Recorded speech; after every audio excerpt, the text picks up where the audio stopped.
Oh, look at these good ponies. How nice is it? Coming through for a walk around here. Just gorgeous. Grace, you okay back there? Yeah. Flicky leading the troops today. Look at her little ears.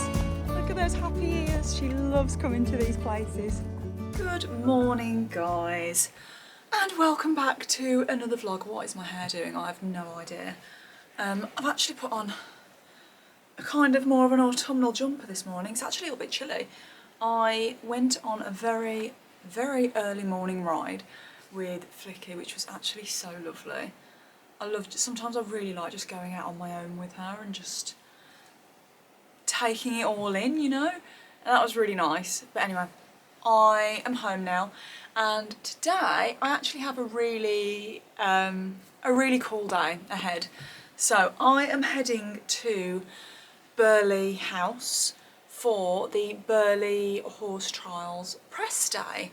So for those of you that might have maybe missed the announcement it was more than a few vlogs ago, a few months ago, I am the Burghley Horse Trials Lifestyle Ambassador for 2025.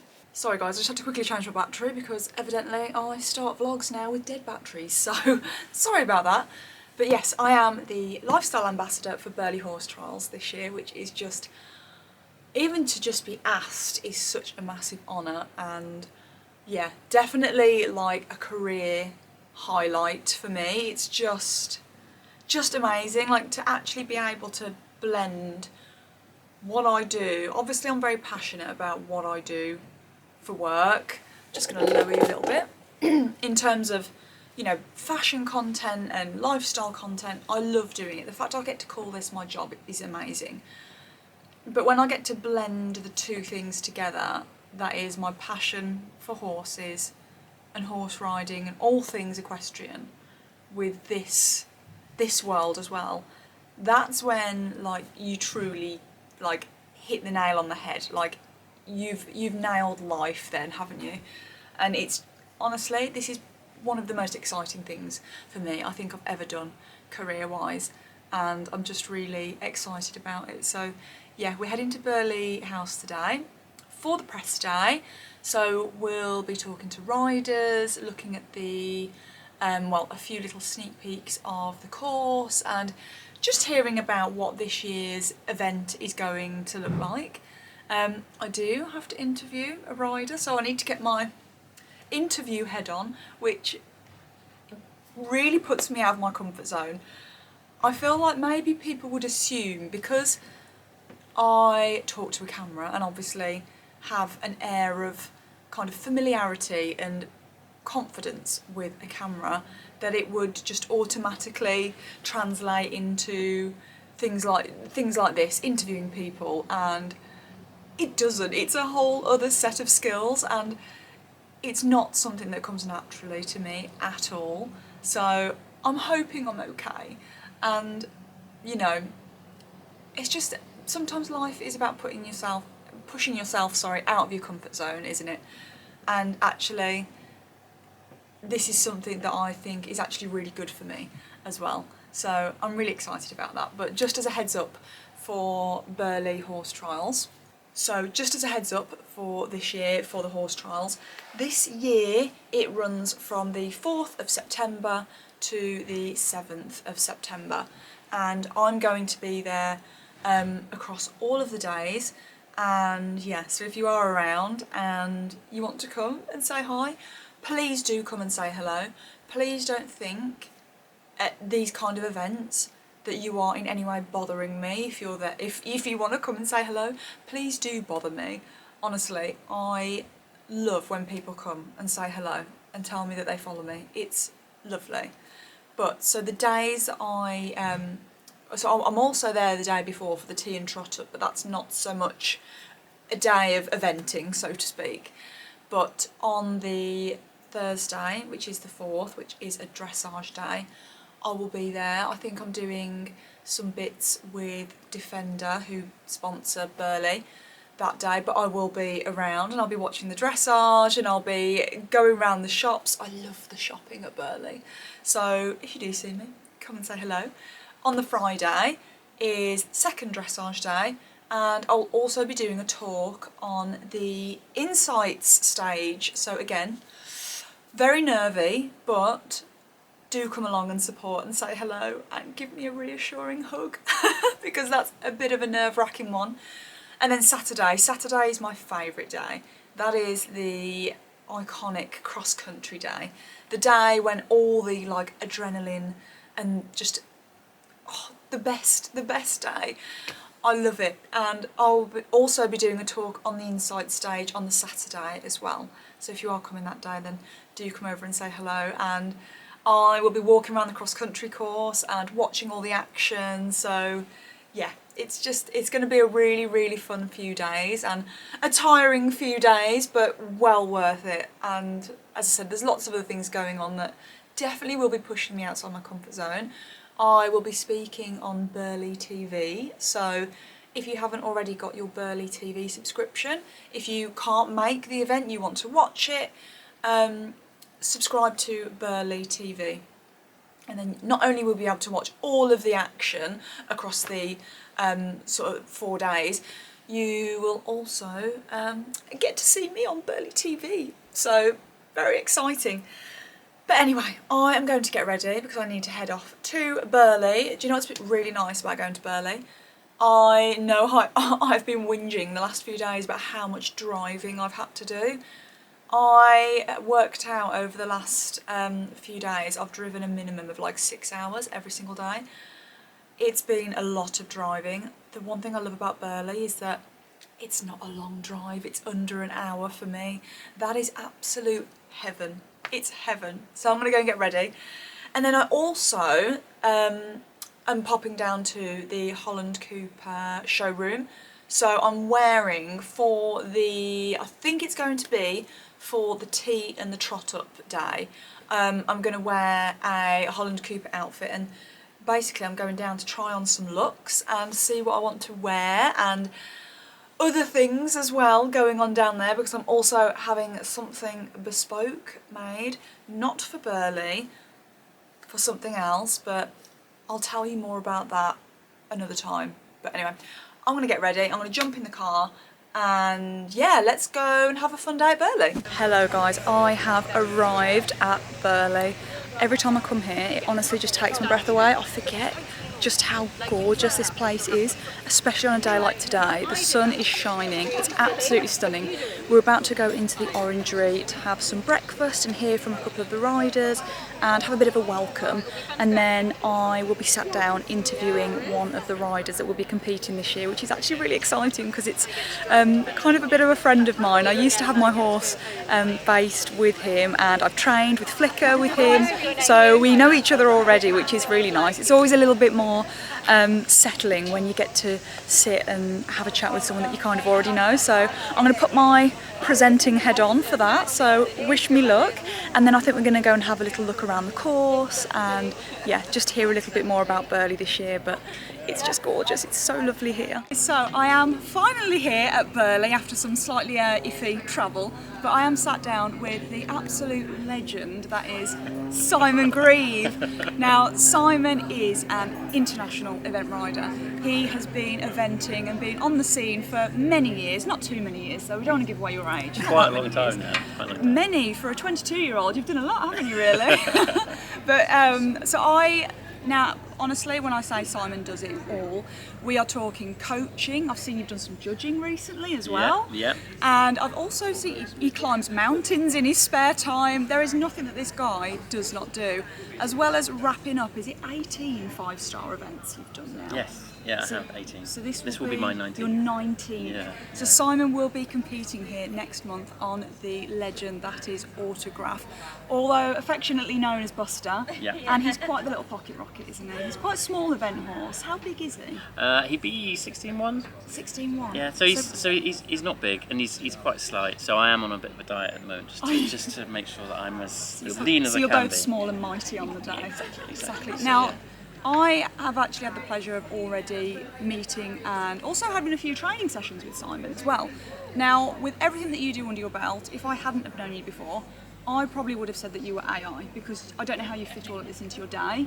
I already see on Instagram he's up at 6 a.m. riding the first horses. So in preparation for this kind of event, how much more does your training gear up for something like this? So it's all kind of it's basically just enhancing what I'm already doing with the horse. You know, this is the pinnacle. It is the biggest that you could possibly do, and actually I think Burghley is probably the most challenging when it comes from a fitness point of view. So the fitness stuff, it's exactly the same as what I would normally do, but it's just enhanced a little bit. And, you know, it's a bit more up a couple of notches. Yeah. So at the moment he's doing. We actually did our final run at Hartbury just this weekend. And that was a 4-star. That was a 4-star, yeah. And what's great about Hartbury is it's quite undulating, so that was really good from a fitness point of view. So I didn't go crazy, but I did move on a little bit just to kind of get him, you know, get him blowing and getting as fit as he can be. Because the last thing you want to do here is, you know, get to the leaf pit and the horse be really, really tired, you know, because there's a lot still to jump. You want to still feel petrol in the tank when you're going around. Yeah. Now with Burghley, as you've already mentioned, it's, let's say, encourages quite bold riding. It is quite a challenge for horse and rider. Now you have competed here before. What would you say makes this venue so unique compared to other 5-star events? I think the terrain here makes such a difference, you know, and where the fences are. We're just talking to Oliver actually just now about it, and he was saying the fences are actually designed, if they're on flat ground, and like they're very jumpable because of where they're positioned, and they look so much bigger and they look so much more difficult, and it makes it so much more technical for the horses. But the terrain makes it stand out from, you know, from the cross-country course point of view, and the fact that they do such a beautiful job on the ground. You know, the ground here is absolutely phenomenal. They look after it so well, and so you just know that the horses are going to have the best of the ground, which is great to know. But it's like that village is. The Tracedown village, it's just got such an atmosphere, and it's such an amazing place to come to. And you know, it doesn't matter who you are. You know, I always think of Oliver as quite tough, but like, he loves coming here because it's such a special place. And I think that it's also what sets it apart. And does it help when you're going round? So I don't know. Let's say you're at fence 20, you're getting tired, the horse is getting tired. Does the atmosphere in the crowd, do you feel that, or are you tuned in? I think you are tuned in, and I think, you know, as a professional rider you are tuned in. But I do remember going round here in 2012, which was my first time that I went around here. And I went very, very slowly, got a lot of time faults, and I do remember recognising a couple of people in the crowd as I was going round, and that is not okay. No. You want to be locked onto the job. So I think I was having too much of a nice time, and obviously that's why I was so slow. But I think, you know, it is great having the crowd behind you and having the cheers after the fences, like when you've done something really well. It's fantastic. Yeah. I think quite like it. But actually, coming to the finish line on a clear round is pretty phenomenal. Is there any standout moments for you from Burghley, whether from riding or even being on the ground? Would you say really stick in your mind? There's loads really. I remember in 1989 being here watching the European Championships, and Jane Thelwell was there, and Wallace now. Her horse left her leg jumping into the trap hatchery, and she let go with both hands and still landed it, still won the silver medal. So that stands out for me. Coming through the finish line on a clear round in 2012, even though I'd been so slow, but just to complete. Fantastic. There was one year, slightly long-winded story, so I don't want to bore you with it, but I had a DVT in May, and I was told I couldn't ride for 3 months, so I didn't ride for 3 months, and I still wanted to bring, I had a horse qualified for Burghley, I still really wanted to bring him, and I got the clear to ride again, and I did his final run at Somerford Park, and I jumped fence 2, and I thought, I'm back riding, this is back competing again, this is great, and the horse slipped over and knocked me out. So then I was banned for 21 days, and that brought us on to Burghley Week. So it was 2 days before I moved into Burghley. I went and did the Open Intermediate at Kiso, having basically not done any cross country for 3 months. And I came here, and we completed, which was unbelievable. I still can't believe that I did it. Miracle. I still can't believe that it happened. Like, if you must have been going on pure adrenaline. Absolutely. If I was advising me now, I would say, no, that's a terrible idea. Yeah. But at the time, I was like, I'm definitely doing it. So that definitely sticks out. It was very much mind over matter on that one. I think it definitely was there. But yeah, so there's so many, sorry. No, you go for it. We have briefly touched on the lovely Buster.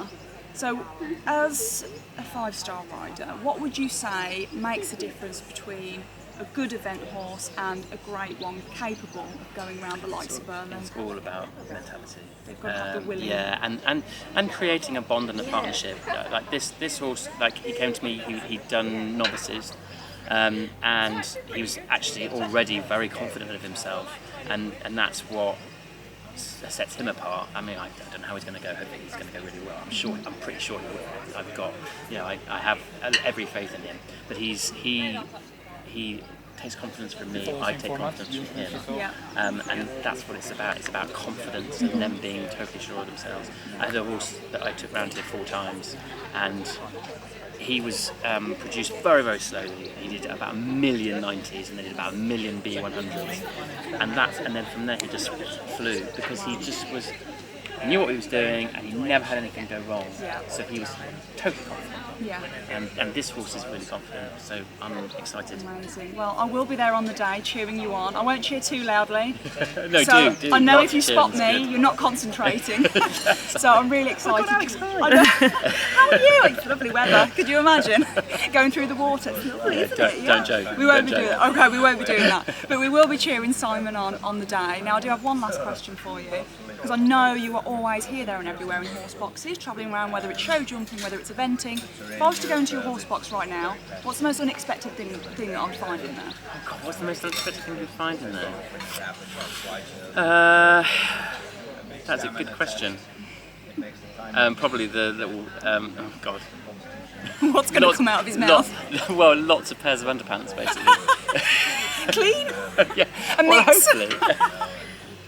Thank you very much, Simon.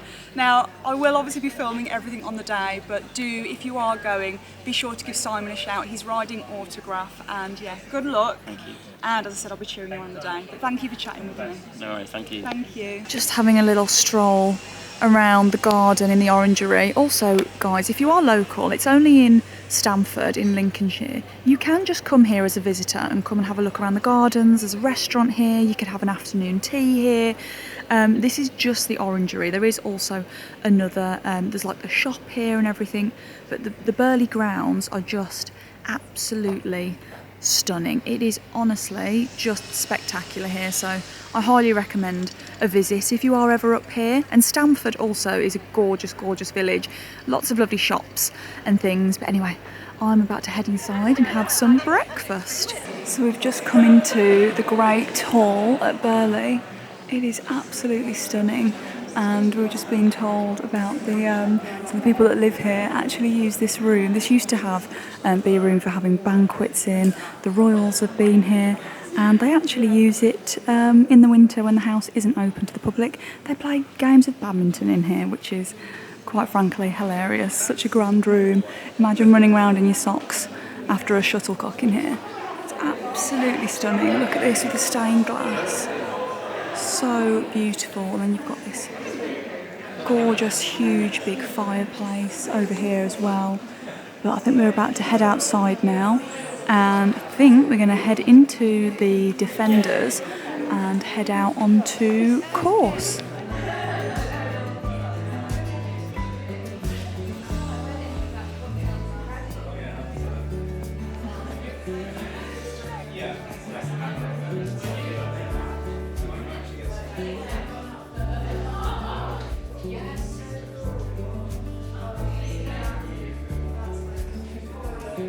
Clerk of the course, Philip. And have you heard of Herbert's Hollow? Mm-hmm. Well, Guy and Philip, they're the Herberts after whom it's all named, and they work on the course all year round, and Guy helps build it. And they work really hard on it. Although I think a wet year is the toughest year, isn't it? Really? Oh God, yeah. Well, I was just saying, the last couple of years have been okay, haven't they? They've been quite nice. So by this stage of the year, all the fences are out, everything's flagged, ready for you to see, and then we gradually add more and more dressing and bits and pieces to it over the next few weeks. My major focus at this time of year is on the ground to make sure we have the best possible footing for the horses in 3 weeks' time. So this is Lambert's Sofa. Lambert's Sofa has been a fence at Burghley for many, many years, since the early days in 1961. Daniel Lambert was a very prominent figure in the area back in the end of the 1700s. He was most famous for being the heaviest person to live. When he died in 1809, he died in the George Hotel in Stamford, and he weighed 52 stone. It took 20 men to drag him into the hole in the ground where they buried him, which is in St Martin's graveyard, just the other side of the park wall. So we've pretty much always had a fence with him, and this year it is the second last fence, so hopefully just a nice pop for them to get home before they do the Defender finale and then through the finishing flags. Wow, so I hope you just heard that story. This is pretty much life size. Oh, that's absolutely insane. I'm just going to get up close to this jump and show you just how big this is. So we've just been driven. We've got a fleet of defenders taking us all round the beautiful Burghley grounds. So we've just headed down here to the water jump, which is another very famous jump at Burghley. And we built the crossings on either side of it in 2010, and it's become quite an important feature on the course. But this year we've got the addition of a step out and then a bounce to this brush.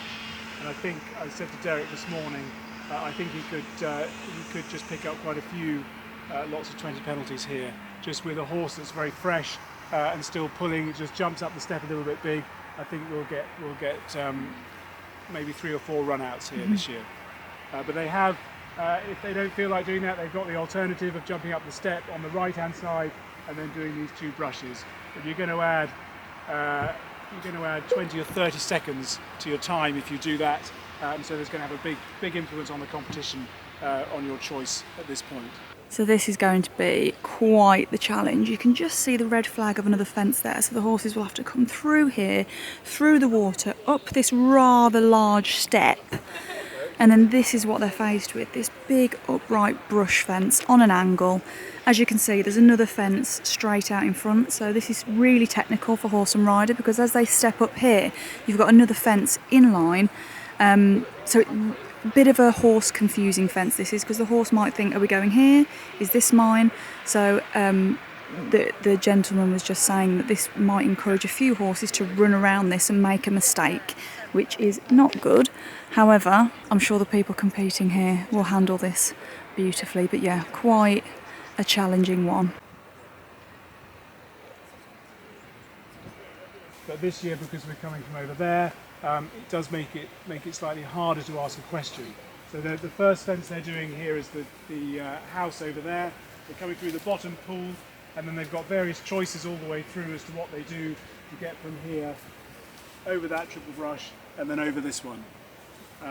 And now we are at sort of 8 minutes around the course, so some horses might just be beginning to tire a little bit, and the tired horse is obviously slightly easier to catch out than the one that's going nicely along in its rhythm. So there's a few different routes horses can take for this one. However, this is one of the routes, so they'll come down through the trees. You can just see where the tractor is up there. They'll come down through there, gallop over the house, around the back of this tree, through the water. They've then got the option of either or. You can see 21 here and 21 here, and they can either pop over this fence and then have a stride down before they reach the water, or they can opt for a drop into the water. So they can head to number fence 21 and it will be a clear drop jump into the water, and then through the water and up to this very skinny looking arrowhead, which I'll take you around and have a quick look at now. As to which route the riders take completely depends on how their ride is going. So it depends how tired the horse is, how tired they are. So after they have picked one of 2 fences, through the water, up this hill to this very tall but skinny arrowhead brush fence. So I'm just going to stand in front of it so you can just see how skinny this is. Now if I was to outstretch my arms, it would probably be just a few inches bigger than me, but you can really see how precise and specific the riding has got to be. You've got to ride to the base of this fence. I mean, the chances of a horse running either side of this, you've got to be so on the ball with this one. I just want to quickly show you how big this is. You come round here, Rosie. If you had a problem at this, This is how big the fence is. So they are pretty much jumping my height. Think how much effort the horse has to do to pick their legs up. They're pretty much jumping the height of me to clear this. And it's also incredibly wide with a skinny base, so thank God it's not me. So we are just heading over to the absolutely iconic leaf pit jump at Burghley, and if you are a regular Burghley goer you'll know this fence.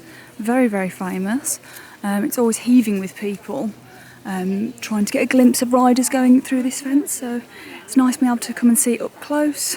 And this is also the fence that is sponsored by Holland Cooper, so it'll be dressed with nice Holland Cooper bits. But oh my gosh, I'll show you just how steep this fence is. So the horse and rider will come round to the top of the legendary leaf pit, and oh my gosh, I'm going to go and take you and show you what you can see.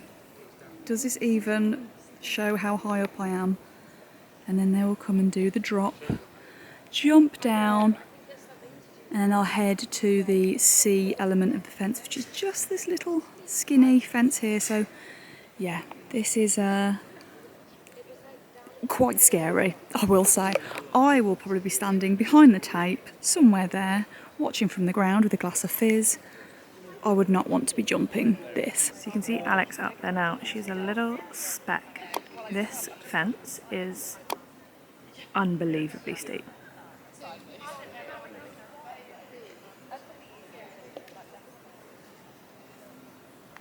Right guys, we are just now wrapping up on a lovely press day with Burghley.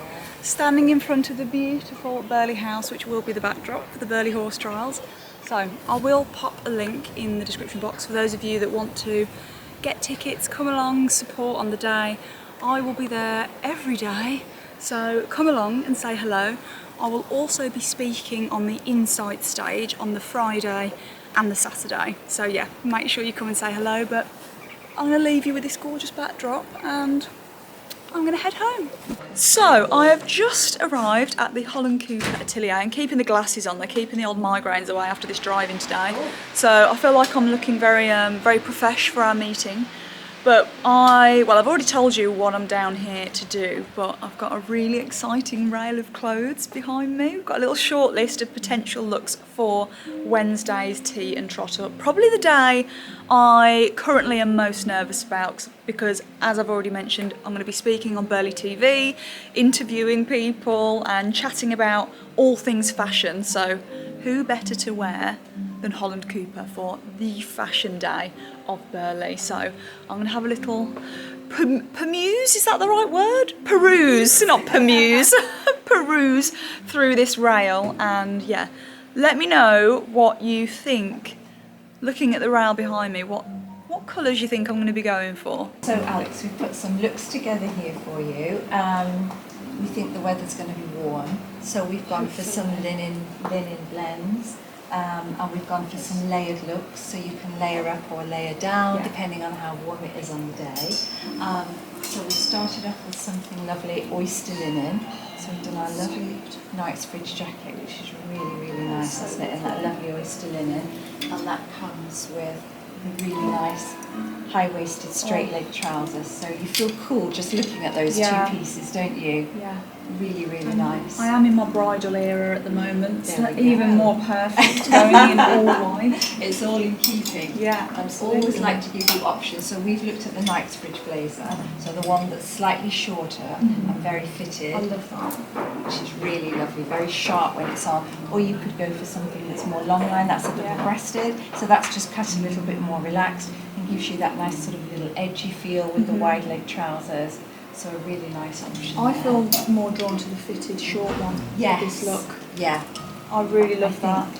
With the trouser, that looks That's really going to nip put into the together. waist a little bit there as well, isn't it? And you've got lots of options. I mean, if it was warm and you didn't want to wear anything underneath, it even just on the shoulders. Yeah, that would it sit sits beautifully, perfectly. wouldn't it? And makes a really, really nice combination. Yeah, so that's lovely. We've got a few little accessories. So if we wanted to put a scarf, Oh, that's gorgeous go as with well. that. Doesn't that look beautiful? That- It just that lifts green. that oyster, doesn't it?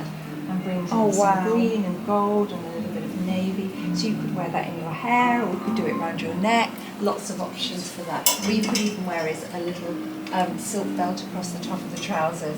So lots of options with that. Then we've got the pinstripe linen. So you've got that lovely Knightsbridge blazer again, but you've got that lovely chalk pinstripe running through, which is really nice. And you've got, again, nice little cords to go with it. So you've got the sleeveless waistcoat, which you could pop underneath, or you could just wear that again if it was really warm on its own as a nice piece. Really nice and fitted with the belt at the back. And then we could pair that with some of our black linen shorts. Wow. Aren't they nice? Oh, they're beautiful. So they're cut like a city short. Yeah, So yeah, really really good nice. length. And they would look, again, perfect. So you could, for example, pair with that, which would look great. And you've got the jacket option if you needed it. But those two pieces would look simply just sitting on their own. Then we've got the traditional sort of single-breasted waistcoat. So again, we could do monotones and pop that with the shorts, which is really lovely. You can just try these that with on. a scarf as well Would look great, wouldn't it? And really comfortable. The lovely thing about this linen is it's a linen blend, so it's not going to crease for you on the day. And then you've got the lining inside, the silk lining, so that helps it just, keep that lovely nice drape. So again, you've got a lovely chalk double-breasted blazer, which just looks really sharp, doesn't it? And we could do that again with the trousers. We've got a lovely trouser option, or alternatively we could pop that with a shirt. If we were looking at scarves, this is one of our favourites, and I think you love this. This is our 9-horse. Isn't that gorgeous? That's so nice. And you could do that like a tie, like an almost sort of equestrian cravat, or Tie like a stock tie. Put a little stock absolutely. pin. Really that's such nice. a good Fab, idea. wouldn't it, to carry on that equestrian theme? And then last but not least, we've done a little bit of pink, just to change up the colour. So again, we've got two choices of blazers. So you've got that lovely sharp cut Knightsbridge, which I think you're starting to favour. It's lovely, isn't it? Do you know what? Because I've got a couple of Holland Cooper, like the more slightly boxier blazers. So I haven't got something like this. It's a little bit more fitted. Yeah. And it looks super. That pink's such a nice pink as well. And it's isn't a it? really light Isn't it a warm nice blend, pink? that one. So it'll transcend through lots of seasons. Yeah, it's really lovely pink. And the that pin is. stripe is soft, isn't it? It's more of a chalk pin stripe. It's just so it's gorgeous. just. And although that looks linen from a distance, it's actually a really lovely lightweight wool Like a blend. wool blend, yeah. So again, it lends itself to a nice day, doesn't it? Yeah. And again, you could go with that with a really clean look and just not wear anything underneath. Or alternatively, we could put a little blouse or a shirt. Yeah. And then we've got those lovely trousers again to go with it. Well, this is look number 2. Ooh, let's move my hair. Look number 2 that I've tried on. The beautiful, it looks linen, but it's actually a very light wool blend. The pale pink waistcoat with the trousers and then the matching blazer over the shoulders. I was just saying it's really hard to know what to, because I need to plan my outfits, but we don't know what the weather's going to be doing, so it's nice to have an option whereby I can take the blazer off, have my arms out if needs be. But yeah, it's a toss-up at the moment between two looks, the white and the pink. There's been a couple of other options thrown into the mix as well on the rail, so you'll have to let me know which one you think I'm going to go for. And then just to show you another option, if it is warm at Burghley and you don't want to do a full trouser look, then I could also opt for the shorts. These shorts are such a flattering length as well. They've got enough room around the thigh. You can see here how loose they are. So they're super comfortable. Oh, nearly fell over. And flattering. And they just look so lovely with the 3-piece suit. I think this is such a lovely look. This could be a potential Burghley look as well. And this is also a great option for if you want to wear like a knee-high boot. So if you're doing a lot of walking and you still want to look nice and put together and polished on top, but you want more of like a durable boot to walk around the cross-country course, this would also look gorgeous. Oh, this is going to be really hard. Let me know what you're thinking so far, guys, which look you think I should go for. I've just come down to Duncan's. We're going to have a quick catch up and a quick cup of coffee. And I had no idea they had the Duncan's farm shop. So you can obviously buy the Duncan's cider.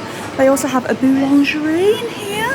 So a lovely little bakery where you can buy fresh croissants and fresh bread and all sorts of lovely yummy goodies. Absolutely amazing. I had no idea this even existed in here. So, oh my god, look. Oh, sausage rolls. Oh my god, some Scotch eggs. Beautiful. We've got a little cheese deli around here. Oh my god, there's Dalesford things in here. God, I had no idea. We've got all nice fresh fruit. Oh my gosh, some ready-made pastas. Wow, I might grab some of this for my journey home. This looks delicious. Good morning, guys. Oh, I'm going to be a little bit backlit. God, that sun is beautiful. A lovely morning. Right, I thought I'd bring you along with me to this morning's activities.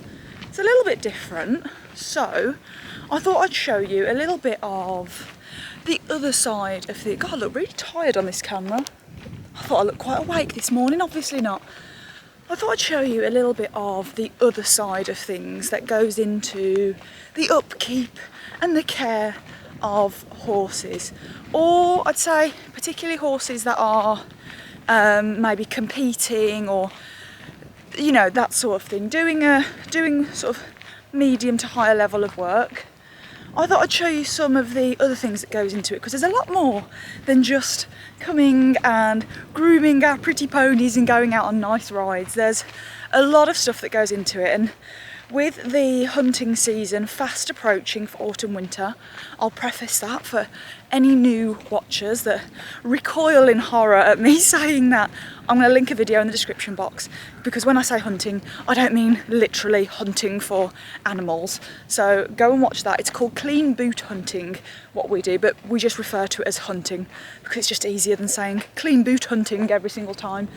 But for the hunt season, which starts kind of in the autumn time and goes through the winter, the horses have to be incredibly fit for it, because it's a lot of cantering, a lot of galloping, jumping, and as you can imagine, it'd be very unfair to just turn up one day and expect them to do all of that work with no prior fitness training. Sorry, I'm just going to open this gate, one moment. Now, usually fitness training, what that would entail for me and Flicka is lots of cantering, lots of galloping, and yeah, essentially what you can imagine you'd do as a runner if you were training for a marathon. However, the problem we've encountered is, because we've had such glorious weather recently, the ground is incredibly hard. It's essentially like concrete, so we can't gallop them on this. Sorry guys, my camera just died, so I had to switch to the phone. As I was saying, the ground is so hard. It is literally like concrete. So we can't gallop them on this. So there are other things we can do to train them. Here she is. Good morning, Flicky Flu. Have you been beekeeping? Have you been beekeeping overnight? Should we get you in?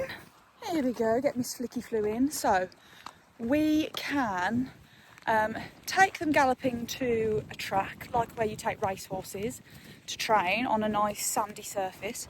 However, again, she's not a racehorse. So you can't hammer these horses 5 times a week galloping flat out, because that's also bad for them. So we introduce other things. So this year, for the first time, I've never had to do this before, but because of all the nice weather, I've had to do this. She's going to be going to her very first water treadmill session, and she'll be doing this once a week now. So I've booked her 10 sessions, and that is essentially what it is on what it says on the tin. It's a treadmill, except for horses, and there's water involved. Now, if you imagine as humans walking through knee-deep water, you imagine that action of having to like lift up your legs and walk through water like that. Obviously, with horses having 4 legs, that action of having to really lift their knees up and walk through water engages all of their core muscles, basically their 6-pack under their belly, engages their back muscles, their shoulders, their neck. It's a full body workout for them, and it's something that's really hard to replicate as a rider, being on their back. So, and it's great as well being able to exercise without a rider on their back, because they can just lift and move their bodies freely without any extra weight. So that's essentially what she's going to do today. I don't know what she's going to think of it, but Fabio has been a few times, because it's also very good for young horses that are still growing and developing. So we're going to see what she thinks.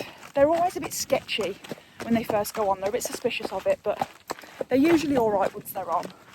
So we're going to see how you get on, aren't we, Miss Flu? So we'll go and get her ready and take her to the water treadmill. Okay, so we are at Honington Grange. We've just popped Flicka on the treadmill. So what we usually start off by doing is actually, so both of these doors open at the front and the back. And what the lovely team here will do, we've got lovely Joel and Keris here helping.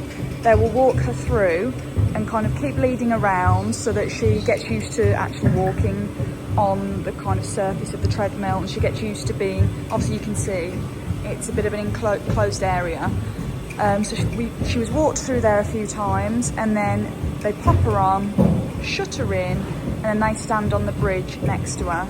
And right now we're just getting her used to actually just walking on the treadmill. Obviously this is completely new to her, and she's 14. She'd have never done anything like this, so she's doing so well. You can see she keeps side-eyeing me. Okay, now you can see the water's just gone in. So because it's her first time, we keep the water really quite shallow. So you can see it kind of comes up to the equivalent of, I'd say, of our ankle. But eventually that will be almost sort of knee-deep level, so that it requires her to really take a big step. Oh, quick shake. Walk on, Flick, good girl. But it's really, another good thing about the water treadmill is it's the exact same tempo. So obviously when you're riding, we try and keep the tempo sort of the same. But you can, you know, we're humans. Whereas on here, you know she's walking the exact same speed the whole time. And as I said, eventually that water level will go up so that she's using more of her body basically to get her through the water. But for now, we keep it nice and easy. Well done, Flick. She's keeping her eye on me. But you can see, even just with a little bit of water, you can see how much her legs are having to pick up to get out of that. And that is going to be so good for all of her core muscles, her back. Well done, Flicky. So Keris actually has the really fun game, don't you? They should introduce this at fairgrounds, I think. So this net right by Flicka's bum is exactly what you imagine it would be. She's got to catch the poo to stop it from going in the water, and basically, usually this is my fun job. Keris has taken over from me today. And basically if you miss, then Joel makes you go in and scoop it out with your hands. He doesn't really, guys, don't worry. But you can see, oh, look at these bum muscles. Oh, Flicky. So what's this telling you up here? This tells you the speed that they're walking at. Yeah. This sort of gives you a bit of an overview of what their average sort of speed's been and how far they've walked. Amazing. Then we always have it set as a basic 30-minute timer for the horse that do the longer section. Yeah. So it counts down 30 minutes, so she's just completed 12 minutes now. Yeah. And so because it's her first time, she won't do a full 30 minutes today, will she? No, she'll do about 15 minutes Yeah. today, and then we'll gradually build her up. Amazing. Oh, well done, Flick. Well, that was blinking fantastic. For her first go, she was such a good girl. She went straight on, absolutely no questions asked. We also weighed her when she was there, which was really good. She is, I'd say, about, I'd want to get 10 to 20 kilograms off her before the hunt season starts, which it sounds maybe like a lot in human weight. Actually, it's very, very minimal in horsey weight. So, but for this time of year, she's in very, very good condition. So we weighed her on the weigh bridge, and yeah, she's in very good condition. So we've got a couple of months anyway to get that little bit of just, and it's not even overweight. That sounds very wrong. She's not overweight at all. She's in very, very good weight. However, I like them a little bit leaner for the start of the season when they need to be, you know, really, really fit, because also we'll be upping how much feed that she has and all of that jazz as well. It all changes come the winter, so yeah, I'm very, very pleased with that. And I can tell she's a little bit tired. She's I've got a camera in here, She's very, very chilled, waiting in the back, ready to go. So I'm going to take her home now, and then she has a osteo appointment, which I don't even get osteo appointments. Usually I would not do these two things on the same day. Usually for an osteo appointment you don't really want them to have exercised beforehand. However, because I knew this was her first time coming here, it wouldn't have been too strenuous for her, so it's absolutely fine for today. So yeah, we're gonna get her home, and then she's got appointment number 2. Honestly, Flicka's diary, it's busier than mine. So Flicky's just having her osteo appointment with the lovely Lucy, who's just been laughing because I've asked if she wouldn't mind being on camera, and she said, I wish I'd brushed my hair before this. I have assured her, and I'm sure everyone at home will assure her, that she looks beautiful. Lucy's face. So, as I said, we're in the osteo appointment. The flies are bothering her. That is not Lucy, don't worry. Oh, you got an itchy there. Oh, I can see it. There, I've got it. Oh, is that better? Let me give it the leg a little itch. Oh no, look, human slave. Do that for me. Is that better, my darling? Is that good for you, madam? There we go. So, Lucy, can you explain, maybe for people that are perhaps not horsey, that might be watching, what exactly you are actually doing for Flicka today? So basically we assess Flick as a whole horse, not just her back. She does have some tightness through her back and through the fascia, not just the muscles. So what we're trying to do is to ease some tension through her spine. She's also carrying a lot of tension through her shoulders at the minute. Yeah. So we just use different techniques to free off any restrictions we find within her joints.